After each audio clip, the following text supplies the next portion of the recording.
Well, there you go. Another top team falls again in the world of college football. There was some speculation that Ole Miss was probably ranked a little bit high. They didn't look very good against Memphis, and they really haven't had a huge stern test yet. They get their first one against a pretty good South Carolina team. I've got to get the Gamecocks credit. They came out and played much better than I anticipated. They got a lot of pressure on Jevin Sneed, and the Gamecocks moved to 3-1. There's a chance that they can make some noise in the SEC this year. The Rebels are really going to have to bounce back after that poor performance. The offense needs to get something rolling. That Wildcat was ineffective. Jevin Sneed looked horrible. Houston Nutt's going to have to find a solution there in Oxford. But coming up this week in college football, there are some great ball games. And this has been the toughest week for me to make picks out of so far in college football. So far, I'm 54-5 on the season. That's right, 54-5. Pretty impressive. But let's just go ahead and run down some of the big games. Florida State will beat South Florida. There's no doubt about that. Matt Grothy's not going to be suiting up anymore for the Bulls. He tore his ACL. I like Georgia Tech over North Carolina. I think the Jackets are going to be mean and angry after losing to Miami last week, and they've had about a week and a half to prepare for the Tar Heels. Heels haven't looked great these past couple weeks. Maybe TJ Yates falters against that Yellow Jacket defense. That's my pick. I'll take Kansas over Southern Miss, but there are a lot of distractions going on in Lawrence right now between the football and basketball teams. A little bit of a civil war, if you will. Southern Miss has a shot at upsetting the Jayhawks in this one. They have a very good team. If Todd Reesing takes care of business, though, Kansas shouldn't have any problems. Michigan, IU. Indiana is by far the worst undefeated team in the country.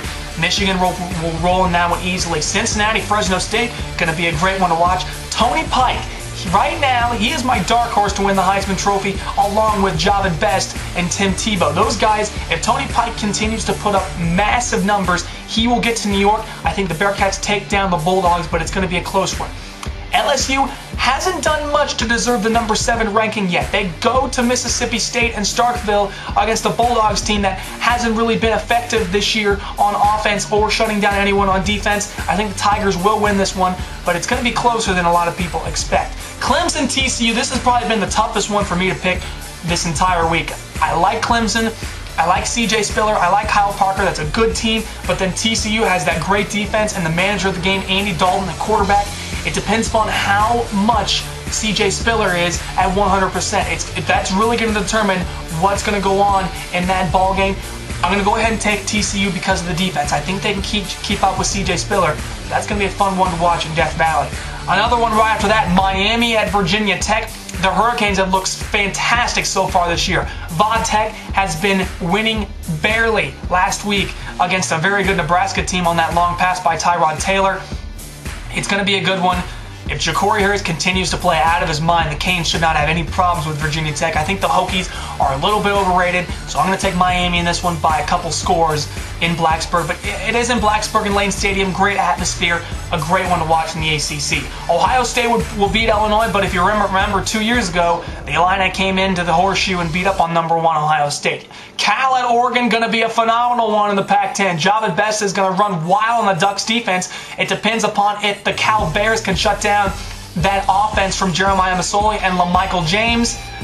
You know what? I'm going to go ahead and take Cal, but the Ducks, they're starting to work on some things there in Eugene. They're starting to get back on the right track. Alabama will take care of Arkansas. We'll be closer than expected. Texas will beat UTEP. Florida will win at Kentucky, but it'll be closer than you think. BYU will bounce back against Colorado State. Okie State, no problems with Grambling State. Boise State at Bowling Green will be closer than the experts think. Broncos will take that one. Georgia will demolish Arizona State. Joe Cox is starting to make me look like a fool now because the Bulldogs, that offense has been pretty impressive so far. I think Stanford will hang on against Washington. I really don't think the Huskies deserve to be in the top 25 yet. They beat a good USC team, but also USC turned the ball over 3 times. They didn't have Taylor Mays.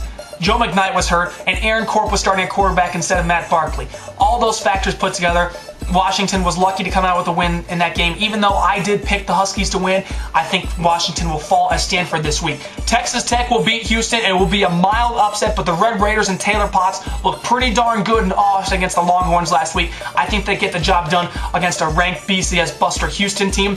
USC will have no problems with Washington State. And then the big one, Penn State, Iowa. Can the Nittany Lions get revenge on the Hawkeyes after last season? I think they will. Penn State hasn't looked great the first couple weeks of the season, taking on Temple, Akron, Syracuse at home.